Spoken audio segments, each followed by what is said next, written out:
Ассалаумағалейкум. Bir әпсана айтып берейін сіздерге. Bir патшаға төңірегіңіздегілердің бәрі дүние қоңыз және сенімсіз оларды ауыстырып орнына әлі биліктен бүлінбеген сенімді адамдарды қойыңыз деп кеңес берді. Сонда патша ойланып отырып, жақында мен базарға бардым.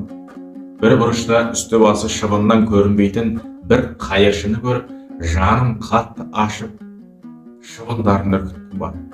Қайыршы болса, "Уа мырзам, неге олай еттіңіз? Менің үстімдегі шыбындар әбден тойып, қорғаны қонақтап отыр еді. Енді оның орнына аш шыбындар келіп, мені тағы да талайтын болды" дейді. Менің жаңадан қойған қызметкерлерім де алдымен өздері тойынуға тырыспас па екен депті патша. Осы әпсанадан қазіргі біздегі биліктің бірінің орнына бірі кеп атқандарын есіме түсірдім.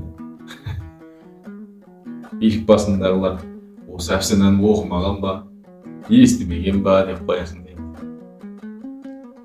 Саттар Ерубаев 23 жасында былай деп жазған екен: "Ер үстінде ұйықтамасаң, атқа мініп нең бар? Халыққа мын ойламасаң, датқа болып нең бар" деген. Билік басындағылар халыққа мын ойлайтын адамдар болса екен деп ниет қылып қояйын. Елім заман жұртымыз тыныш болсын, ел қамын ойлайтын азаматтар көп болсын.